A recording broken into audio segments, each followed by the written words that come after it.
जी sir. Randeep जी क्या पूछ रहे थे आप? सर क्या Indian evidence act defence services के लॉज पे एप्लीकेबल है या नहीं? Ritesh ji. Sir Indian evidence act जो इंटरनल इंक्वायरीज होती हैं, board of inquiry, court of inquiry, उसके ऊपर एप्लीकेबल नहीं है। जैसे कि डिपार्टमेंटल प्रोसीडिंग्स पे भी ये स्ट्रिक्ट फोर्स पे एप्लीकेबल नहीं है। बट जो क्वाजी जुडिशियल ट्रिब्यूनल है, जिसको हम कोर्ट मार्शल कहते हैं, which is set up as per the Defense Services Act, Army Act 1950, Navy Act 1957, Air Force Act, coast guard act, BSF act, तो जो उनकी रिस्पेक्टिव कोर्ट्स होती हैं उनके अंदर 100% फुल फोर्स के साथ एविडेंस एक्ट एप्लीकेबल है। सर मैं यहाँ थोड़ी सी क्लैरिफिकेशन दे दूं और हेलो। हाँ बोलिए ना Abhishek ji. Sir kindly share the screen section 1 of Indian evidence act. एक minute.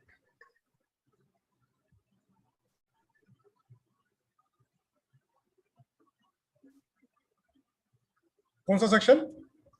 Section 1 of Indian evidence act.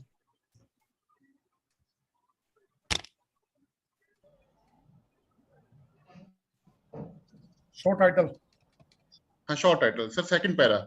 It extend to whole of India except the state of Jammu and Kashmir and applies to all judicial proceedings in or before any court, including court martials.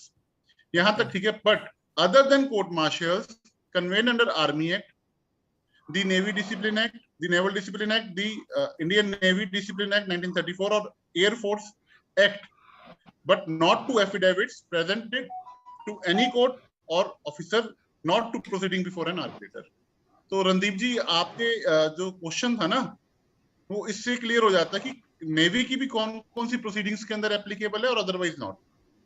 Only court martial proceeding में only court martial other than it says only. तो इसके अंदर allow me sir, इसके अंदर जो इन्होंने act mention किए, थोड़ा सा सर स्क्रीन नीचे करेंगे, थोड़ा सा नीचे कीजिए।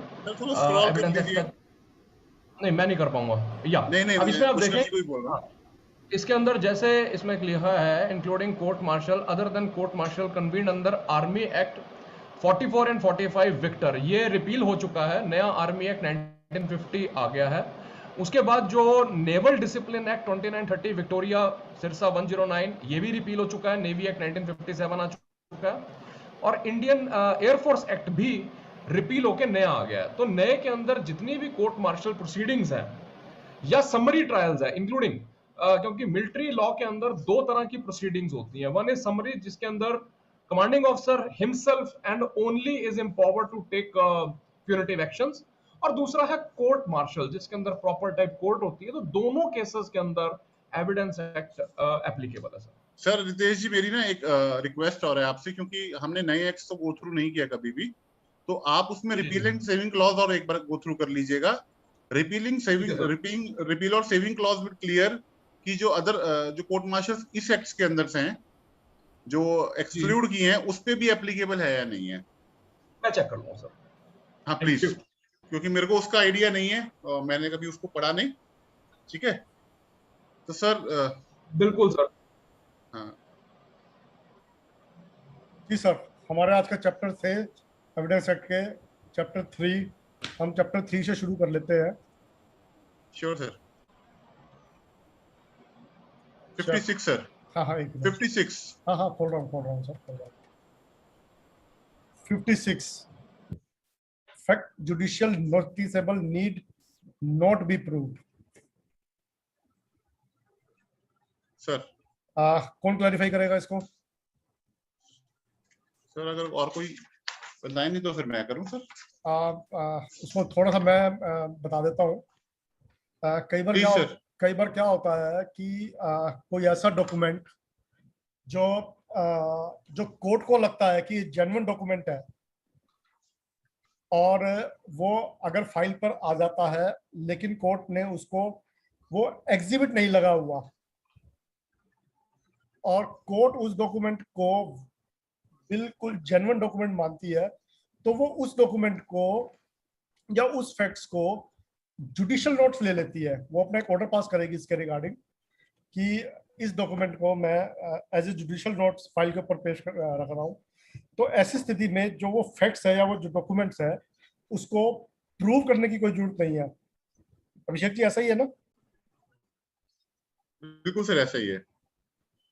तो इसमें कोई और क्वेरी? हाँ, इसमें और कुछ फर्दर?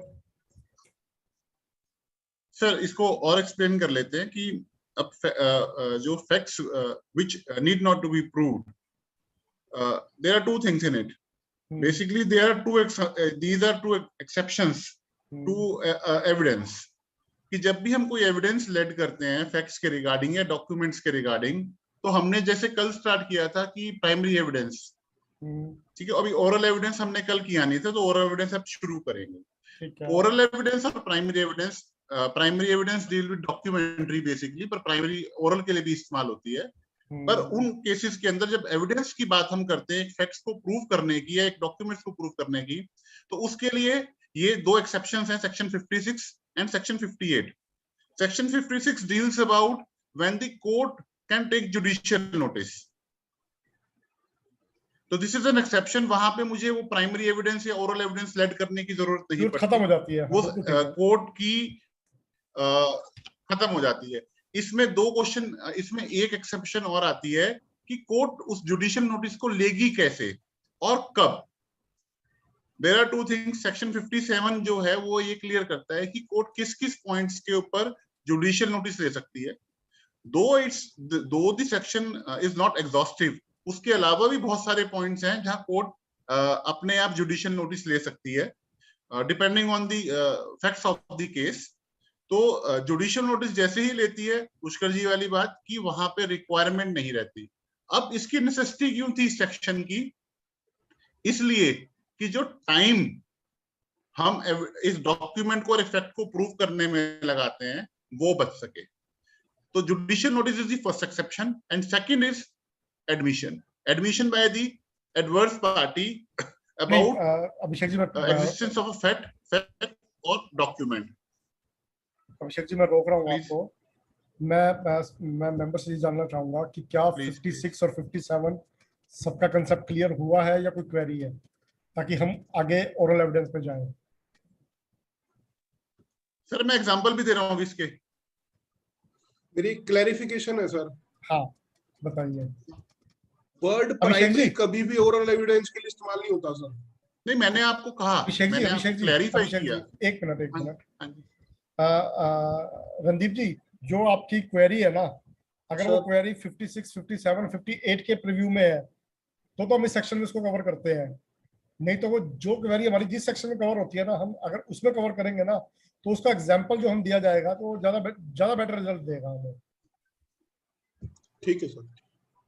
ठीक है ना? तो सर मैं एक मिनट प्लीज सर, अगर हम 56, 57, 58 में अगर आपकी किसी की कोई क्वेरी है फिर तो ठीक, ताकि अभिषेक जी को एग्जांपल देने में और इजी हो जाए, वो उस क्वेरी के अकॉर्डिंगली एग्जांपल दे तो ज्यादा बेटर है। तो अगर आपका फंडा क्लियर है, कोई क्वेरी नहीं है, तो फिर ये अभिषेक जी अपना एग्जांपल्स और इसको एलोबरेट करें। अदरवाइज कोई मेंबर क्वेरी पूछ करना चाहते हैं तो पुट कर लें अपनी क्वेरी।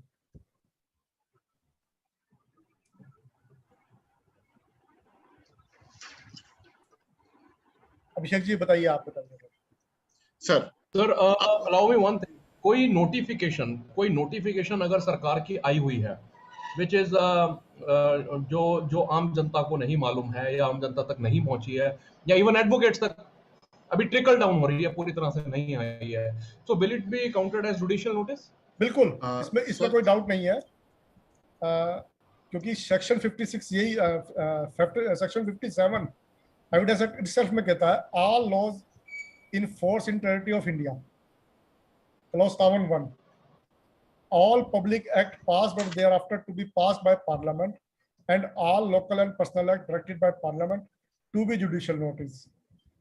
अगर कोई नोटिफिकेशन गवर्नमेंट ने जारी की है और वो हमारी नॉलेज में नहीं है और at the time of argument अगर हम उसको फाइल पे रखते हैं या जज की नोटिस में आ जाता है, तो वो उस डॉक्यूमेंट को भी जुडिशियल नोट्स लेते हुए उसको फाइल पर रख सकता है और वो जो डॉक्यूमेंट है वो जेन्युइन ट्रीट किया जाएगा एज ए प्राइमरी एविडेंस। ऐसा ही अभिषेक जी? बिल्कुल सर, बिल्कुल। इसको my query was that will it be required to put it on a file और उसको नहीं रखना भी चलेगा? सर क्या ये मेरी रिस्पॉन्सिबिलिटी है to bring it to notice of the bench? Sir आप सब्जेक्टिव हो हैं क्वेश्चन पे, मैं इसको और क्लैरिफाई करता हूं. When a court proceeding is going in a subject matter, subsequently some notifications was passed by government in regard of that matter. अब क्या है कि there are some judgments where courts के कि court says, Supreme Court, even Supreme Court says कि it's the duty of the officers, being advocate is also officer of court, कि अगर उसको कुछ चीज पता चलती है तो वो अपडेट करे, क्योंकि जुडिशियल ऑफिसर को जरूरी नहीं है कि उस समय हर चीज का ज्ञान हो जिस समय वो प्रोसीडिंग्स चल रही है. तो सब्सिक्वेंट इवेंट अगर किसी के भी थ्रू कोर्ट को पता चलता है, even through court process, even through advocates who are assisting them, hello party, और even by the presiding officer, तो judicial notice can be taken about any subsequent event which is related to the matter. अगर by chance आपके query का एक second पहलू ये कि अगर बाई चांस वो कोर्ट की फाइल पे नहीं आता और कोर्ट उसके बगैर जजमेंट पास कर देती है, तो what should be the effect of that judgement?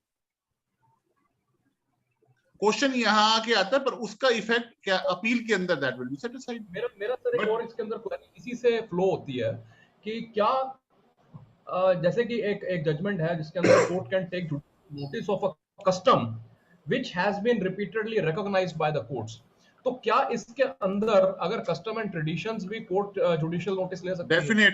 Definitely customary law, personal law, uncodified law, हम कॉडिफाइड लॉ में डील करते हैं, मुस्लिम लॉ अनकॉडिफाइड है, इवन अनकॉडिफाइड लॉ के रिगार्डिंग भी कोर्ट जुडिशियल नोटिस ले सकती है. और मैं आपको एग्जांपल दूं जुडिशियल नोटिस के, ये तो है लॉ के बारे में, जो अगर आप सबसेक्शन 157 का पढ़ेंगे, all laws in force, it is not saying about codified और uncodified, it is saying about all laws in force in territory of India. Exactly यही है. ठीक है ना सर? तो सारी चीज आएगी उसके अंदर. अब इसके अलावा फैक्ट्स के बारे में भी मैंने कुछ एग्जांपल्स पेन डाउन किए हैं, वो मैं इसलिए आपको डिस्कस कर रहा हूं ताकि हमारा जो व्यू पॉइंट है वो क्लियर हो सके. कोर्ट जुडिशियल नोटिस और किस किस चीज के बारे में ले सकती है. कहते in a land acquisition case, अगर वहां पे मार्केट प्राइस ऑफ लैंड का क्वेश्चन आता है, तो court can take judicial notice about rise in price. ये एक फैक्ट की बात है जो सेक्शन 57 के अंदर कवर नहीं होती, but this is the judgments pass by the various courts जो एक्सटेंड करती है इसके मीनिंग को कि कोर्ट किस किस केसेस में जुडिशियल नोटिस ले सकती है. There is some other examples कि स्पेसिफिक एग्रीमेंट ऑफ कॉन्ट्रैक्ट के अंदर भी कोर्ट राइज इन प्राइस के पॉइंट को जुडिशियल नोटिस ले सकती है. Even in case of damages, जब ब्रीच ऑफ कॉन्ट्रैक्ट का केस डला है और डैमेजेस क्लेम किए गए हैं, तो जो राइज आई है प्राइस के अंदर, उसके अंदर भी कोर्ट जुडिशियल नोटिस ले सकती है. और कई केसेस हैं प्रैक्टिकल जब आते हैं कि किस किस केसेस के अंदर जुडिशियल नोटिस नहीं ले सकते. बहुत सिंपल सा एग्जांपल दे रहा हूं, newspaper and news item published in a newspaper, वहां पे बड़ा क्लियर आता है कि कोर्ट नहीं लेगी जुडिशियल नोटिस. उसका रीजन बड़ा सिंपल सा है, क्योंकि न्यूज़पेपर की जो न्यूज आइटम है that is hearsay and it is not it's inadmissible in evidence. Ritesh ji तो क्लियर है? Ritesh ji hello sir loud and clear, sir, loud and clear. Okay 58 पे चले. 58 पे चलें सर. अब संदीप जी 58 पे चले. चलें सर, चलें. संदीप जी बताइए 58 में. संदीप जी बताइए 58 के बारे में. मैं बताऊं सर? बिल्कुल सर। ओके।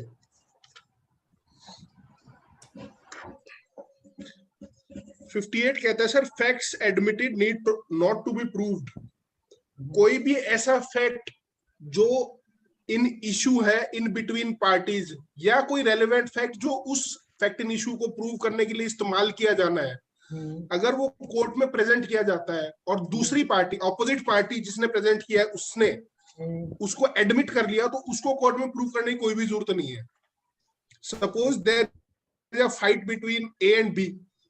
ए कहता है कि बी ने मुझे डंडे से मारा, और बी एडमिट कर लेता है हाँ मैंने डंडे से मारा, तो ये फैक्ट प्रूव करने की जरूरत नहीं है कोर्ट में। ओके, मेरी एक क्वेरी है यहाँ पर। यहाँ पर एक मेरे सर पहले आप रणदीप जी, मेरी क्वेरी ये है, सपोज कीजिए ए ने सूट डाला बी के खिलाफ जी। बी ने अपना रिटर्न स्टेटमेंट सबमिट किया जी। और उसने कुछ डॉक्यूमेंट टेंडर कर दिए अपने रिटर्न स्टेटमेंट का बतौर नेक्स्ट। जी। तो क्या मैं अपनी एविडेंस में वो डॉक्यूमेंट जो फोटोकॉपी थे उनको एग्जिबिट लगा सकता हूँ? बिल्कुल लगा सकते हो सर। तो क्या मुझे उन डॉक्यूमेंट्स को प्रूव करवाने की रिक्वायरमेंट नहीं है? बिल्कुल भी नहीं है सर। उनके कंटेंट्स एडमिट माने जाएंगे? उसके कंटेंट्स सारे ठीक माने जाएंगे सर। सर जिस रेफरेंस में WS दी गई है। There is a query in between this point. अगर डिफेंडेंट ने उन डॉक्यूमेंट्स को जो रिटर्न स्टेटमेंट के साथ लगाए हैं उसको रिटर्न स्टेटमेंट का पार्ट बनाया है, but he declined those document, yes, some of the documents, then with reference to WS कह रहा हूं सर। मैंने कहा रेफर किया उसने सारे डॉक्यूमेंट्स, उसके अंदर अगर वो किसी चीज को अगर अपोज कर रहा है तो उसको रिबट करने का राइट तो हमारे पास ऑलवेज है। यहाँ क्वेश्चन ये है कि whether those document can be tendered in evidence or not। उसको रिबट करने की बात नहीं कर रहा मैं। रिबट is something different thing. Tendered in evidence can be anything sir. Question is that कि वो एविडेंस बाद में एडमिसिबल होगा या नहीं, या कोर्ट उसको कंसीडर करेगी या नहीं। अभिषेक जी जो आपने क्वेरी लगाई है वो थोड़ी सी क्वेरी को ना एलोबरेट, मेरे को क्लियर नहीं हो पा रही है। आप ये कह रहे हैं कि रिटर्न स्टेटमेंट में वो डॉक्यूमेंट रेफर्ड है बट डिक्लाइंड है, तो मैं समझ नहीं पा रहा हूं कि वो रेफर्ड है और डिक्लाइंड है, इसका क्या मतलब है? सर रेफर्ड क्या किया कि plaintiff is believing on some documents, ठीक है, he used those documents in pleadings in his plaint, ठीक है। डिफेंडेंट कहते हैं कि प्लेंटिफ ने सारे डॉक्यूमेंट्स क्लियर नहीं किए।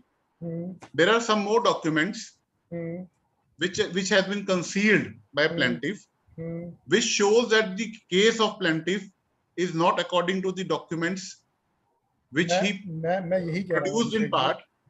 जो डॉक्यूमेंट वो ये कहता है कि प्लेंटिफ ने प्रोड्यूस नहीं करे और वो डॉक्यूमेंट डिफेंडेंट प्रोड्यूस कर देता है और लेटर ऑन प्लेंटिफ उस डॉक्यूमेंट्स को एग्जिबिट करना चाहता है अपनी एविडेंस में, तो सर क्या मैं उसी पे आ रहा उसको डीबार करता है ये?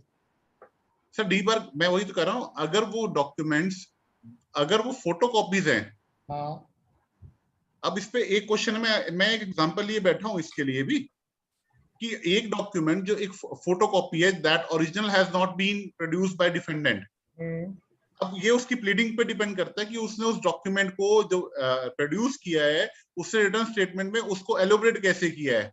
उसने एलोबरेट ये किया है कि उसने ये कहा, डिफेंडेंट ने, मैं एग्जांपल की बात कर रहे हैं इमेजिनरी, हाँ प्लीज, कि उसने ये कहा कि भाई प्लेंटिफ ने ये डॉक्यूमेंट एग्जीक्यूट किया था मेरी फेवर में, ठीक है, और उसका जो ओरिजिनल है वो प्लेंटिफ के कब्जे में ही है, ठीक है, और ये फोटोकॉपी मेरे पास है, ठीक है, और प्लेंटिफ लेटर ऑन बिना ओरिजिनल फाइल पे लाए उस डॉक्यूमेंट को रिलाई ऑन कर लेता है कि यस ये मैंने एग्जीक्यूट किया था और मैं इसको एग्जीक्यूट लगा रहा हूं।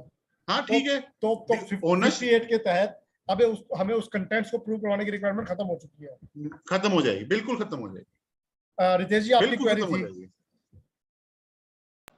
सर मेरी क्वेरी ये थी कि क्या rebuttal of the documents or averments made in writ, if I do not rebut the averments made in the plaint or in writ, तो क्या वो admissible मानी जाएगी?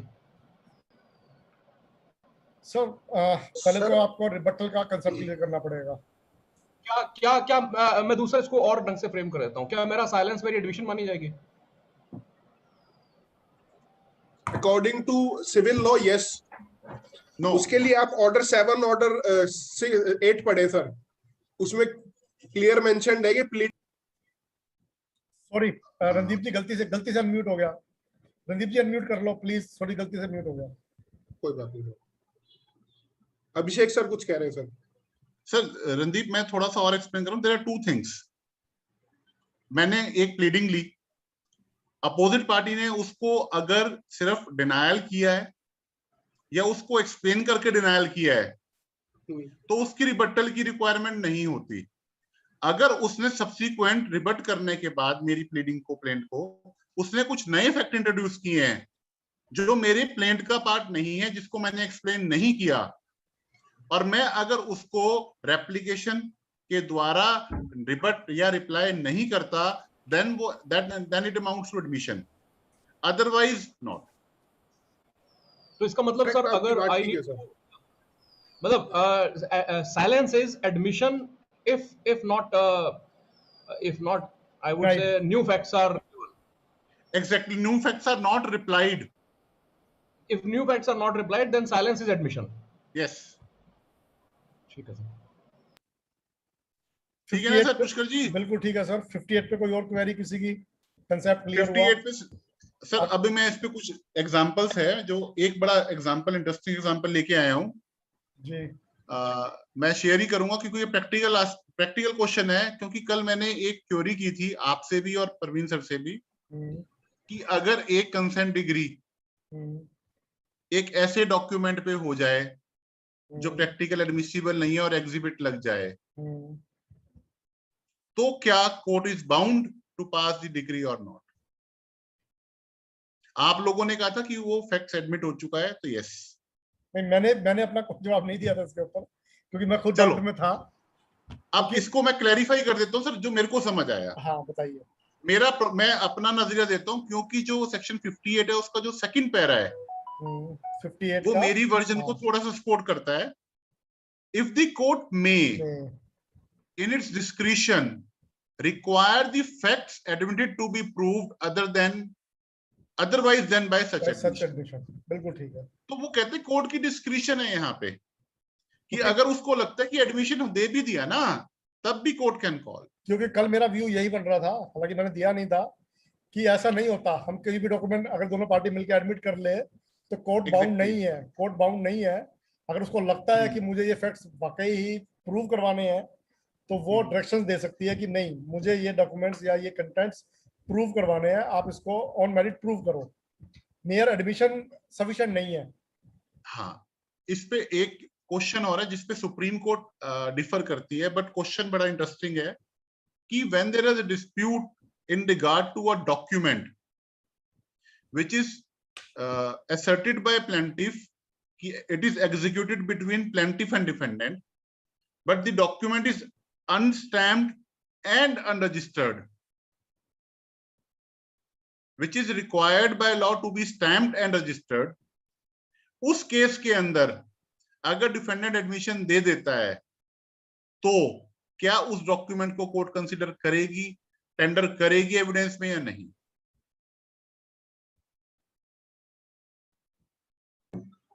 नहीं करेगी sir. By virtue of section 49C I think registration act, जहां तक मुझे ध्यान है,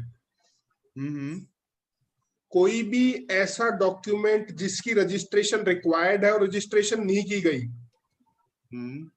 उसको कोर्ट एज एन एविडेंस नहीं ले सकती सर। ठीक है। और रजिस्ट्रेशन एक्ट मेरे ख्याल इन सब एक्ट्स में लेटेस्ट है, तो प्रिवेल करेगा मेरे हिसाब से।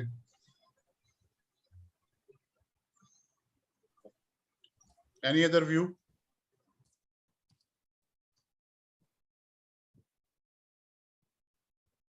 सर जजमेंट है SMS टी एस्टेट्स, जिसमें अनरजिस्टर्ड डॉक्यूमेंट्स की बात की हुई है कि कंपल्सरी रजिस्ट्रेबल डॉक्यूमेंट जो रजिस्टर्ड नहीं है उसको हम रिलाय कर सकते हैं एज एन एविडेंस या नहीं। तो उसमें एग्जैक्टली बता रखा है, मैं आप सबके साथ वो जजमेंट शेयर करूंगी। प्लीज या उसका क्रक्स बताएंगे आकृति आप? यस सर, मैं बताती हूँ अभी।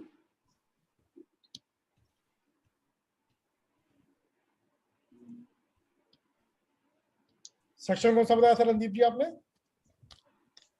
49 है सर रजिस्ट्रेशन एक्ट का। 49C। से इसमें बताया हुआ है compulsory registrable document which is not registered can be relied on as an evidence of contract in claim for specific performance and as evidence of any collateral transaction which does not require registration of said instrument. Akriti, I am giving emphasis on word collateral. Yes. The question is here कि what do you mean by collateral? ये explain. अब आप explain करें collateral, क्योंकि आप judgement का crux कर रहे हैं। Yes sir. हाँ प्लीज टेक योर टाइम, तब तक मैं अपनी क्वेरी का जवाब दे दूं पिछली वाली का। Yes sir please. अनस्टैम्प्ड और अनरजिस्टर्ड के बारे में जब I was going through to the judgments, supreme court ने कहा कि when an unstamped document which is tendered in evidence, it cannot be discarded by any court by saying it is not properly stamped. तो वहां पे जब एक अनस्टैम्प्ड document है, if it is tendered in evidence, तो कोर्ट उसको decline नहीं कर सकती। करेक्ट है, ये प्रोपोजिशन करेक्ट है, क्योंकि वो स्टाम्प ड्यूटी हमारी लेस है, उससे उस डॉक्यूमेंट की जेन्युइननेस नहीं खत्म होती है। हाँ, अब आती है अनरजिस्टर्ड की बात, and what is collateral proceeding. Sir मैं सिर्फ मेंबर्स का ध्यान देना लाऊंगा, ऐसा तो नहीं है कि हम अपने आज के टॉपिक से साइड में जा रहे हैं, क्योंकि हमारा जो आज का टॉपिक है वो चैप्टर 3, 4, 5 एविडेंस एक्ट है। ये वैसे हम चैप्टर 4 पे आ गए, लेकिन बात एक ही है sir. Sir collateral proceeding means section 92, 91 और 92 जब हम रीड आउट करते हैं ओरल एविडेंस के रिगार्डिंग, तो और डॉक्यूमेंट एविडेंस के रिगार्डिंग, तो उसके साथ डील कर जाता है सर ये। ठीक है, फिर ठीक है, ऐसा ना हो कि हम अपने सब्जेक्ट से बाहर जाके डिस्कशन स्टार्ट कर रहे हैं। नहीं sir, there are some questions raised in rent proceedings. जब रेंट प्रोसीडिंग्स होती है तो क्वेश्चन ही आता है कि एग्रीमेंट रजिस्टर्ड नहीं है, लीज डीड इज रिक्वायर्ड। अगर 100 रुपए से ऊपर की लीज डीड है और 1 साल से ऊपर की लीज डीड है, as per section 17 of registration act, it needs registration. बिल्कुल ठीक। तो कोर्ट कहती है, तो उसकी एडमिसिबिलिटी कोर्ट कहती है क्या है? कहते नहीं, कहते हैं फॉर कोलेटरल पर्पस, सिर्फ और सिर्फ पोजेशन को साबित करने के लिए कि पोजेशन किस कैपेसिटी में रिस्पोंडेंट के पास है, तो उसके लिए हम लोग उस डॉक्यूमेंट को रीड आउट कर सकते हैं। तो दो that document is not admissible as a primary evidence और एज सेकेंडरी एविडेंस, पर कोलेटरल पर्पस के लिए सिर्फ इतना आइडेंटिफाई करने के लिए कि what should be the nature of possession, कि वो इलीगल तो नहीं है। सेकंड, अगर कई कोर्ट्स रेट के लिए भी कर लेते हैं कि जो रेट उसमें लिखा है रेंट का, उसको डिसाइड करने के लिए, अदरवाइज और किसी रेफरेंस के लिए वो डॉक्यूमेंट रेफर नहीं करती कोर्ट। तो this is an exception to a documentary evidence, कि ओरल और डॉक्यूमेंट्री एविडेंस के अंदर कब कब हम क्या क्या चीज कंसीडर कर सकते हैं। तो वर्ड कोलेटरल पर्पस मींस कि जो बेसिक पर्पस उस डॉक्यूमेंट को एग्जीक्यूट करने का था उसको ना लेते हुए, अदरवाइज जो सेकेंडरी उसकी नीड है केस की, वो पूरी हो सके। आकृति में am I right about collateral purpose? Yes sir. Nitesh ji कोई क्वेरी? संदीप जी आपकी कोई क्वेरी? सर कुछ फैमिलीज के लाइक ओरल वो हो जाता है, डिस्ट्रीब्यूट हो जाती है प्रॉपर्टीज, वो रजिस्टर्ड नहीं होती है। Oral partition. या ओरल पार्टीशन, ठीक तो है, और वो एक पेपर पे लिख लेते हैं, वो भी रजिस्टर्ड नहीं होती है, तो ठीक उसको है। हम एज एन एविडेंस लेकर चल सकते हैं, क्योंकि उसमें भी आज एक केस था, तो उसमें भी वही यूज हुआ था। ऐसा है आकृति, अगर मान लो कोई पार्टीशन, फैमिली पार्टीशन है, और एक सिंपल पेपर पे घर पे ही हम लोगों ने बना लिया, अगर वो दोनों पार्टी उसको एडमिट करती हैं उस पार्टीशन को, ठीक है, तो वो ऑन रिकॉर्ड रखा जाएगा, उसमें कोई डिस्प्यूट नहीं है। अदरवाइज उस डॉक्यूमेंट के कंटेंट्स को प्रूव करवाना पड़ेगा फाइल के ऊपर कि यस, ये जो डॉक्यूमेंट्स है ये म्यूचुअली अंडरस्टैंडिंग से बिटवीन दी पार्टीज इसको हमने एग्जीक्यूट किया था, इनकी प्रेजेंस में एग्जीक्यूट किया था। जस्ट लाइक जैसे हम किसी विल को या किसी डॉक्यूमेंट को through attesting witness, through subscriber हम उसको प्रूव करवाते हैं, हमें उसके कंटेंट्स और एग्जीक्यूशन को प्रूव करवाना पड़ेगा। अगर हम प्रूव करवा लेते हैं उसको, तो कोर्ट उसको एडमिट करके उसके ऊपर डिसीजन ले सकती है, कोई इशू नहीं है इस चीज को लेकर। सिर्फ अगर वो रजिस्टर्ड नहीं है या उस पर डेफिशिएंसी स्टाम्प है या स्टाम्प नहीं है, तो वो उस डॉक्यूमेंट को इनवैलिड नहीं करता, उस डॉक्यूमेंट्स के कंटेंट्स को इनवैलिड नहीं करता है। वो मे बी रजिस्ट्रेशन एक्ट की कोई वायलेशन तो करता है डेफिशिएंसी स्टाम्प की, लेकिन कंटेंट्स और उसके एग्जीक्यूशन को डिक्लाइन नहीं करता है। क्लियर रणदीप जी, कोई क्वेरी? एक चीज और एक्सप्लेन कर दूं इसको मैं सर, मैं हाँ बताइए ना अभिषेक जी। कि there are two things in regard to a family settlement. First of all कि अगर एक फैमिली सेटलमेंट लिखा गया और फर्स्ट टाइम उसको उसके अपने फैमिली मेंबर्स के राइट्स उसके अंदर सेटल किए गए हैं first time, then it's required compulsory registration, otherwise not. जैसे पहले ऑरली डिसाइड हुए और उसके बाद दोबारा वो पेपर पे लिखा गया, then it not required registration, but that should be properly stamped. अगर वो अनस्टैम्प्ड है तो आप उसको बाद में भी कोर्ट में आके स्टैम्प करवा सकते हैं, कोई इशू नहीं आएगा। बस there are difference between these two things कि अगर वो फर्स्ट टाइम राइट क्रिएट करते हैं तो उसको रिक्वायर्ड है रजिस्ट्रेशन। यही प्रिंसिपल लगता है जब हम कोर्ट में कंसेंट डिग्री पे आते हैं। अगर कंसेंट डिग्री में फर्स्ट टाइम किसी भी फैमिली के राइट्स डिसाइड हो रहे हैं कंसेंट डिग्री में, तो it's required registration under registration act, otherwise not. Clear? Section 60 59 से 60 सर, ये it deals with oral evidence. Section 91, 92 it's directly or indirectly linked with it. और section 61 to section 80 also linked with all these type of oral and documentary evidences. वैसे तो कल वाले session में हमने, first session में हम लोगों ने काफी चीजें क्लियर कर ली थी 61 टू लेकर 63। हाँ जी सर, हाँ जी बिल्कुल ठीक है ना। इवन 70 सर, आपकी एक क्वेरी जो थी जजमेंट्स के रिगार्डिंग और ऑर्डर्स के रिगार्डिंग, कि जो ऑर्डर है वो जो एक डेली ऑर्डर है किसी क्वासी जुडिशियल बॉडी का, उसके कंटेंट्स पब्लिक डॉक्यूमेंट है या नहीं है, तो सेक्शन 74 निकाल लें सर एक बार। नहीं, वो तो है ना, पब्लिक डॉक्यूमेंट ही तो है, वो कंटेंट्स तो वो है। कल एक क्वेश्चन था ना कि that should be proved by calling the presiding officer और नॉट। नहीं, वो उसके रिगार्डिंग नहीं था। देखिए, वो था एक इंक्वायरी ऑफिसर के रिगार्डिंग, वो कंसेप्ट अलग था। हाँ फिर ठीक है, देन इट्स वो कंसेप्ट अलग था, वो कंसेप्ट अलग था, वो बिल्कुल अलग था, वो डिफरेंट कंसेप्ट था। ठीक है सर, ठीक है ना। तो sir anybody want to start the section 59? I think Randeep ji onwards. Sir section 59 तो सर सिंपली बताता है कि कोई भी फैक्ट, चाहे वो डॉक्यूमेंटल हो चाहे इलेक्ट्रॉनिक हो, ओरल एविडेंस से प्रूव किया जा सकता है। जैसे कि sorry, all facts except the contents of documents and electronic,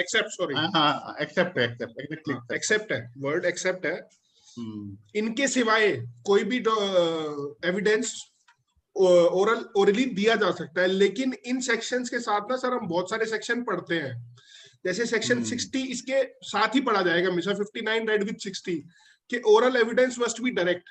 जहां भी वर्ड डायरेक्ट आएगा sir, that relates to direct और indirect, that relates to oral evidence. जहां भी वर्ड हम प्राइमरी सेकेंडरी इस्तेमाल करेंगे, that relates to documentary evidence. Documentary evidence, exactly. अब एविडेंस क्या चीज है और डॉक्यूमेंट क्या चीज है, इसके लिए हम सेक्शन 3 में जाते हैं सर। एविडेंस हम किसको कहेंगे या हम डॉक्यूमेंट किसको कहेंगे? केवल एक पेपर पे लिखी चीज ही डॉक्यूमेंट नहीं है, ऐसी बहुत सारी चीजें हैं, जैसे सीडी है, कोई लिथोग्राफी है, पत्थर पे कोई चीज लिखी हुई है, कोई लैंडमार्क है, उसको भी हम डॉक्यूमेंट कह सकते हैं सर। डिपेंड्स। सेक्शन 3 में फैक्ट्स को डिफाइन किया गया है। फैक्ट्स नहीं सर, आगे चलिए, डॉक्यूमेंट्स भी है सर। डॉक्यूमेंट भी डिफाइन किया हुआ है। डॉक्यूमेंट ये रहा sir. means any matter expressed or described upon any substance by means of letters, figure or marks, or by more than one of those means intended to be used or which may be used for the purpose of recording that matter.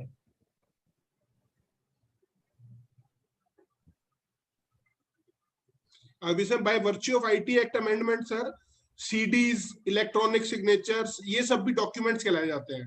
ठीक है, ठीक है sir. इसके बाद evidence की definition में आते हैं सर। उसमें एक इंपॉर्टेंट चीज है जी।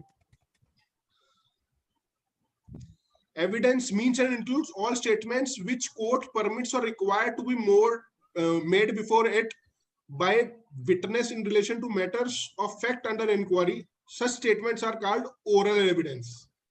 ठीक है, ठीक है। इसमें एक इंपॉर्टेंट चीज है सर, कोर्ट परमिट्स और रिक्वायर्स। कोई भी ऐसी चीज, कोई भी ऐसा डॉक्यूमेंट या कोई भी ऐसी स्टेटमेंट जो ओरली दी गई है, अगर कोर्ट उसको कोर्ट में प्रोड्यूस करने की परमिशन नहीं देता तो एविडेंस की कैटेगरी में नहीं आएगा। It first need to be produced for courts inspection. Basically court में आनी चाहिए वो चीज। ओके। ये सर उसके बाद सेक्शन 60 आता है, ये कहता है कि oral evidence must be direct in all cases whatever B. Section 60 को हम सब बहुत सारे सेक्शंस के साथ पढ़ते हैं, जैसे सेक्शन 313 और 311 सीआरपीसी का sir, read with section 165। Basically यहाँ पे एविडेंस के कार्डिनल प्रिंसिपल की बात हो रही है कि the rule of best evidence. जब भी कोर्ट ने कोई एविडेंस को अप्रिशिएट करना है तो that evidence should be the best. और बेस्ट एविडेंस को कलेक्ट करने के लिए कोर्ट अपनी वास्ट पावर्स इस्तेमाल कर सकता है under section 165 evidence act, read with section 313, 311 CrPC, order 18 rule 17 and order 14 rule 12। I think order 14 के अंदर एक है सर, एक प्रोविजन है जहां पे कोर्ट अपनी डिस्क्रिशन से किसी भी चीज से, किसी भी विटनेस से या किसी भी डॉक्यूमेंट को कोई भी सवाल पूछ सकता है या कोई भी प्रोडक्शन करवा सकता है कोर्ट के अंदर टू अप्रिशिएट एनी एविडेंस। ठीक है, इन इंटरेस्ट ऑफ जस्टिस। 59 और 60 मोटे मोटे शब्दों में यही कहते हैं सर। ओके। बाकी किसी को कोई क्वेरी है तो मैं बता सकता हूँ। रितेश जी, जी सर। कोई query? No sir. Sarvesh? Sir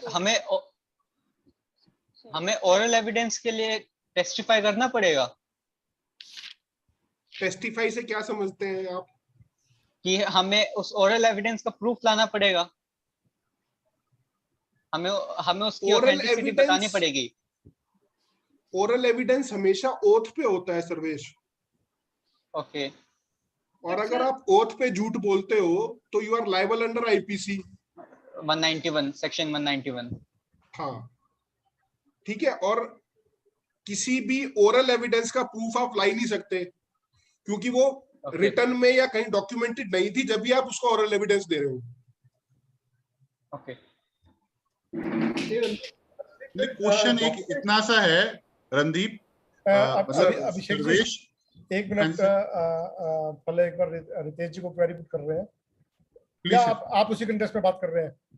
हाँ, मैं ओरल एविडेंस के रिगार्डिंग एक सिर्फ मेरे छोटा सा क्लैरिफिकेशन ही कह रहा हूं मैं कि ओरल एविडेंस है क्या मतलब किस चीज के रिगार्ड में है सर्वेश, ये क्लियर करना जरूरी है आपको कि ओरल एविडेंस किस चीज के लिए लाई जाती है। Sarvesh, yes sir. मेरा पॉइंट समझ आ रहा है आपको कि ओरल एविडेंस Yes, sir. लाते किस लिए हम लोग, यस सर। किस लिए लाते हैं? जब हमारे पास कोई डॉक्यूमेंट्री प्रूफ ना हो, लाइक आपकी और मेरी कोई कन्वर्सेशन हो रही है, उसके पास हमारी कोई रिकॉर्डिंग नहीं है, हमारे पास कोई प्रूफ नहीं है कि हम उस डिस्कशन के कंटेंट्स क्या थे, तो हम उसको एज एन ओरल एविडेंस पेश करेंगे। Exactly. तो ओरल एविडेंस डायरेक्ट ही आएगी। जो बंदा जिसने जो 2 लोग शामिल थे या जो तीसरा बंदा सुन रहा था, वो 3 बंदे ही उसको एविडेंस में आके दे सकते हैं। तो एग्जैक्टली यही क्लैरिफिकेशन सेक्शन 60 के अंदर बड़ा क्लियर है। अब इसमें एक क्वेश्चन और आता है कि हियर से एविडेंस और इसका जो क्लॉज सेकंड है, if it refers to a fact which could be heard, it must be the evidence of a witness who says he heard it. तो हियर से एविडेंस और इस हर्ड के अंदर डिफरेंस क्या है रणदीप? मैं बता देता हूं सर। एक्चुअली इसके लिए ना ये समझना बहुत जरूरी है कि हियर से एविडेंस क्या है, बिल्कुल, और डायरेक्ट एविडेंस क्या है। डायरेक्ट एविडेंस ये है कि जैसे मैं बोल रहा हूं और आप सब लोग सुन रहे हैं, ये कहते हैं कि रणदीप ने आज सेक्शन 59 और 69 को एक्सप्लेन किया। ठीक है सर। ऐसे ही कोई थर्ड पर्सन कह दे कि मुझे अभिषेक सर ने बताया कि रणदीप ने आज मीटिंग में 59 और 60 सेक्शन एक्सप्लेन किया। एक तो ये स्टेटमेंट दे वो, और दूसरा वो ये स्टेटमेंट दे कि रणदीप ने मीटिंग में आज सेक्शन 59 और 60 एक्सप्लेन किया, बिसाइड्स वो मीटिंग में प्रेजेंट नहीं था। तो वो हियर से एविडेंस आ जाएगा सर, जब तक वो आप में से किसी को रेफर नहीं कर रहा है। मतलब बिकॉज आप में से किसी को वो ये नहीं कह रहा ना, उसमें वर्ड में ये नहीं ज्वाइन कर रहा कि मुझे पुष्कर जी ने या अभिषेक जी ने या आकृति जी ने बताया कि रणदीप ने आज सेक्शन 59 और 60 मीटिंग में पढ़ा या एक्सप्लेन किया। तो ये वो क्या डायरेक्टली होगा? कह रहा है। हाँ। किसी और से भी तो हियर से हो जाएगा क्या सर? अगर मैं ये कहता हूं कि मुझे आकृति ने बताया कि रणदीप ने 59 60 आज एक्सप्लेन किया, तो this also is a hearsay. This is also this is here से evidence, not hearsay sir, please understand. Third person ये नहीं कह रहा कि रणदीप ने पढ़ा, थर्ड पर्सन ये कह रहा है कि मुझे आपने बताया। नहीं सर, ये भी नहीं, मैं Randeep, I am making it clear. Here से एविडेंस मींस कि एक जो फैक्ट है उसके बारे में आपको नॉलेज कैसे आई। वो नॉलेज अगर आपने, अब डिफरेंस यही है कि एक नॉलेज फैक्ट के बारे में आपने डायरेक्ट ली या किसी माध्यम से ली, माध्यम मतलब किसी दूसरे बंदे से ली। अगर आपने किसी दूसरे बंदे से उसको लिया है नॉलेज को, वो हियर से में आ जाता है। और अगर जो डायरेक्ट ली, जैसे मैं और आप डायरेक्ट कन्वर्सेशन कर रहे हैं, दैट इज डायरेक्ट एविडेंस। मैं आके कोर्ट में खड़ूंगा जी, मैं खड़ा था, मेरे सामने ये कन्वर्सेशन सारी हुई और ये बात हुई, दिस इज डायरेक्ट एविडेंस। अगर आज मैं ये आके कहता हूँ जी मेरे को पुष्कर जी ने बताया था कि उस दिन मीटिंग के अंदर ये बात हुई थी, तो दैट इज हियर से एविडेंस। और उसको डायरेक्ट एविडेंस देने के लिए पुष्कर जी को मेरे को बुलाना पड़ेगा कि पुष्कर जी बताएंगे कि ये बात हुई थी या नहीं हुई थी। Then this is oral evidence. आपकी बात बिल्कुल ठीक है सर, लेकिन आप वहां पे मेरे कंटेंट्स की बात नहीं कर रहे। आप वहां पे ये एविडेंस दे रहे हो कि मुझे पुष्कर जी ने ये बताया।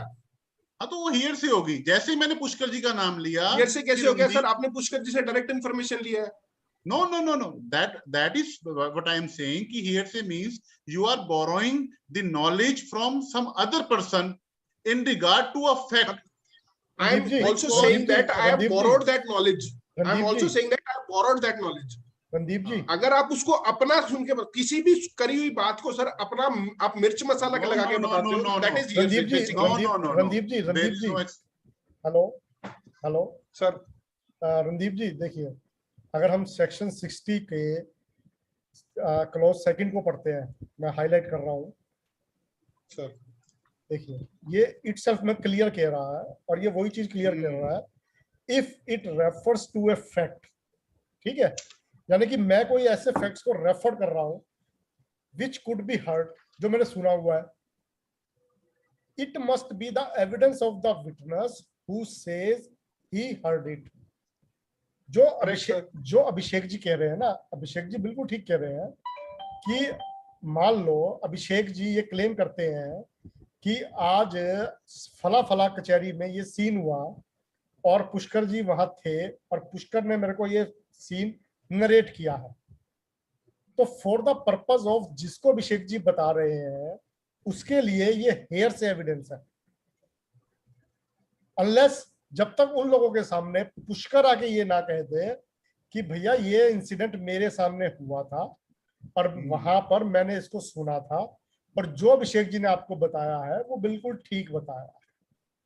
तो वो आपकी बात बिल्कुल ठीक है सर। अब आप ये मान के चलिए कि आप इस कंसेप्ट को मान के चलिए कि अभिषेक जी जिसको बता रहे हैं उनके लिए वो हेयर से है। अभिषेक आप वो थर्ड पर्सन को बता रहे हैं ना, वो अभिषेक के लिए हेयर से नहीं है। जब अभिषेक जी उसको ग्रैब कर रहे हैं, उसको लिसन कर रहे हैं, तो वो हेयर से नहीं है, क्योंकि वो पुष्कर बता रहा है और पुष्कर वहां पर डायरेक्टली इन्वॉल्व था, उसने अपने सामने वो इंसिडेंट देखा है। लेकिन जब अभिषेक इसको कहीं भी किसी भी एजेंसी के सामने, किसी भी अथॉरिटी के सामने नरेट करेगा, तो उस अथॉरिटी के लिए ये इंफॉर्मेशन या ये एविडेंस हेयर से एविडेंस कहलाएगी, अनलेस इस अपने एविडेंस को प्रूव करने के लिए पुष्कर को विटनेस बॉक्स में अपीयर नहीं करते। आपकी बात बिल्कुल ठीक है सर। ये बात क्लियर होती है सर जब हम समझे फैक्ट इन इश्यू और रेलेवेंट फैक्ट को। सर यहाँ बात ना अभी हम फैक्ट या रेलेवेंट फैक्ट की बात नहीं कर रहे हैं सर। अभी एविडेंस तो दो ही चीजों का आएगा ना सर, या तो रेलेवेंट फैक्ट का या फैक्ट इन इश्यू का सर। रणदीप जी मेरे ख्याल से इस इशू को ना ओपन रख लेते हैं, आगे चलते हैं। नहीं, इस इशू को थोड़ा और स्टडी करेंगे। वैसे तो बाकी सभी लोग, अभिषेक जी ने बताया, पुष्कर जी ने बताया, रणदीप जी, जो जिसने देखा जिसने सुना उसने आगे बोल दिया डायरेक्ट एविडेंस है। मैंने किसी को और को बता दिया कोई एक्सीडेंट है, कोई और है, और आगे किसी को नरेट करता है वो हियर से, जिसने सुन के बोल दिया हियर से, और डायरेक्ट है जिसने देखा है जिसने। मुझे भी ऐसा लगता था, लेकिन इस पे पिछले दिनों मैंने मतलब पिछले 15-20 दिन में वास्ट स्टडी करी है, हियर से एविडेंस है क्या चीज। वास्ट स्टडी का कुछ मटेरियल। अच्छा, हियर से एविडेंस की एक्सेप्शन ना एविडेंस एक्ट में दे रखी है कि व्हेन द हियर से evidence is admissible. Sir section 32 refer कर दूं मैं? कर दो सर। हां 32 62 से सर एक एक्सेप्शन नहीं है, 3-4 एक्सेप्शन है सर। आप पढ़ो, 5 एक्सेप्शन है सेक्शन 32 के अंदर, जिसके अंदर सबसे बड़ी एक्सेप्शन डाइंग डिक्लेरेशन, जो हम हमेशा पढ़ते आए हैं, ठीक है ना। डाइंग डिक्लेरेशन की जब बात आती है ना, वो सेक्शन 32 डील करता है हियर से एविडेंस के रिगार्डिंग। तो मैं सिर्फ ये नहीं, मैं इसको डिटेल में डिस्कस नहीं कर रहा, पर आपका जो फर्स्ट पॉइंट है ना इसका, मैं वही पढ़ रहा हूँ। Cases in which statement of relevant fact by person who is dead और can not be found etcetera is relevant. अब ये हियर से एविडेंस को डील करता है, स्टेटमेंट्स रिटन और वर्बल। वर्बल की बात कर रहा हूँ कि ओरल एविडेंस की बात चल रही है, किस रिगार्डिंग ऑफ रेलिवेंट फैक्ट। आप फैक्ट और रेलिवेंसी की बात करो, रेलिवेंट फैक्ट, यहां सिर्फ रेलिवेंट फैक्ट की बात चल रही है। Made by a person who is dead or who cannot be found or who has become incapable of giving evidence or whose attendance cannot be procured within an amount of delay or expense which under the circumstances of the case appears to the court unreasonable are themselves relevant factors in the following cases। हम cases को discuss नहीं भी करें तो सिर्फ ये मैं बताने के लिए कह रहा हूं कि जो हियर से एविडेंस है वो क्या है, कि हियर से एविडेंस सिर्फ और सिर्फ किस कारण एडमिसिबल की गई इन केसेस के अंदर। जो पुष्कर जी वाला मैंने एग्जांपल दिया हियर से वाला, वो इसलिए हियर से कि पुष्कर जी ने मेरे को बताया। बिल्कुल ठीक है सर, बात बिल्कुल ठीक है सर, आपकी बात बिल्कुल ठीक है, लेकिन अब आप ही की बात से आप ही लोगों का आंसर कर देता हूं मैं प्लीज। यहाँ पे डाइंग डिक्लेरेशन के केस में ये लोग कह रहे हैं कि वो पर्सन प्रूव करने के लिए नहीं आ पा रहा। हाँ ठीक है, क्योंकि वो पर्सन को हम प्रोक्योर नहीं कर सकते, चाहे तो वो मर गया, चाहे वो खोया हुआ है, चाहे आउट ऑफ इंडिया है, व्हाटएवर इट इज। ठीक है, अब आप मेरी बात प्रूव करने के लिए कोर्ट में आ गए। हाँ, तो इन द एंड मेरी स्टेटमेंट तो डायरेक्ट ही आई ना, उसको डायरेक्ट। आप थर्ड पर्सन हो, अगर पुष्कर जी अवेलेबल नहीं होते पुष्कर जी अवेलेबल नहीं होते इन कारणों की वजह से, तब वो हियर से कहलाएगी। तो मेरी स्टेटमेंट हियर से स्टेटमेंट एडमिसिबल हो सकती है। It's depends on the case. In admissible तभी हियर से कहलाएगी सर। अगर वहां पे हियर से होती तो एडमिसिबल नहीं होगी। हाँ सर, पढ़ी कहाँ जाती है? सर आप सर जब गवाही कराते हो। सर प्लीज प्लीज प्लीज, हम संदीप जी की बात है, हम इसको ओपन छोड़ लेते हैं और इस पे ना हम अलग से एक सेशन लॉ रख इकट्ठा कर लेते हैं और हम इस पे इसके ऊपर ना हम एक लॉ इकट्ठा करके हम एक स्पेसिफिकली कोई सेशन रख लेंगे, सिर्फ प्रॉपर सेशन मैंने नोट कर लिया है। हम एक सेशन हियर से एविडेंस के ऊपर ही रखेंगे उस दिन, सिर्फ और सिर्फ पुष्कर जी जो हम ओपन रखेंगे दोबारा से बातचीत के लिए, उसका नोट करेंगे कहीं पे, ताकि अपने पास एक रिकॉर्ड रहे कि ये अपने पास ओपन है इश्यूज। हाँ मैंने है भी, अगर मैंने नोट कर लिया है, देखना चाहो ना, मैंने नोट कर लिया है। नहीं रणदीप जी, प्रियदर्शनी मट्टो केस है सर दिल्ली का एक, उसपे है ये हियर से एविडेंस में। आप ग्रुप में ना शेयर कर देना, ठीक है? ठीक है सर। और जजमेंट ग्रुप में शेयर कर देना, हम उसको पढ़ भी लेंगे और हम हेयर से एविडेंस के ऊपर एक स्पेसिफिकली अपना एक सेशन रख लेंगे इन फ्यूचर में, और उसमें ही हम इस सारे फैक्ट्स को सिर्फ हेयर से को डिस्कस करेंगे। अभी हम हेयर से के ऊपर ज्यादा टाइम नहीं लगाते, मोटा मोटी हमने हेयर से को डिस्कस कर लिया है कि हेयर से क्या है। डेप्थ में जाने के लिए, उसके केस लॉस को कंसीडर करने के लिए केस लॉस के साथ हम पूरा सेशन रख लेंगे इसके ऊपर। ठीक है, हम आगे बढ़े अब। हाँ जी सर, इसको वाइंड अप कर दूं क्या ओरल एविडेंस को? मैं एक एग्जांपल और है मेरे पास। हाँ बताइए। कि समटाइम्स खासकर क्रिमिनल केसेस के अंदर हमें डायरेक्ट एविडेंस नहीं मिलती, either in form of documentary और ओरल। देन एक एग्जांपल दे रहा हूं, तो then circumstantial evidence comes in play. उसके बेसिस पे भी कन्विक्शन होती है। तो ऐसा नहीं है कि this is N also exception कि ओरल एविडेंस डायरेक्ट या डॉक्यूमेंट्री एविडेंस अगर नहीं मिलती तो उन केसेस के अंदर क्या होता है। तो जो सर्कमस्टांशियल एविडेंस है, though that is related to specific related to criminal cases, but this is an case of evidence. तो मैं आपको इसलिए उसका एग्जांपल दे रहा हूं कि ओरल एविडेंस और डॉक्यूमेंट्री एविडेंस अगर डायरेक्ट नहीं भी मिलती तो सर्कमस्टांशियल एविडेंस के बेसिस पे भी कोर्ट डिसाइड कर सकती है केसेस को।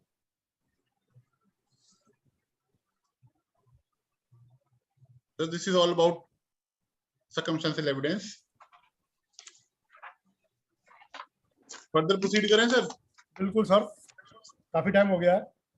आई थिंक हमें अभिषेक जी, हमें क्या एक काम करते हैं, हम ना इसको एक क्लोजिंग टाइम को फिक्स करते हैं। ठीक है सर। ठीक है, हम इसका टाइम रखते हैं 1 घंटे का, क्योंकि वीडियो अपलोड करने में भी टाइम लगता है। ठीक है, तो आज हमने कंसीडर कर लिया 1 घंटा लगभग हमारा पूरा हो गया, और आज हमने कंसीडर कर लिया है सेक्शन 56 to 60 को। ठीक है सर। हेयर से हमारा ओपन रह गया है। ठीक है, और उसको हम 61 को हम कल 61 टू ऑनवर्ड जो भी हमारे सेक्शन बचते हैं वो हम कल का सेशन रखना है। कल सैटरडे है सर। I am ready. चलो फिलहाल तो मैं इसको एक बार क्लोज कर रहा हूँ, फिर हम जनरल टॉक कर लेते हैं। ठीक है? ठीक है सर। मैं इसको रिकॉर्डिंग को क्लोज कर रहा हूँ प्लीज।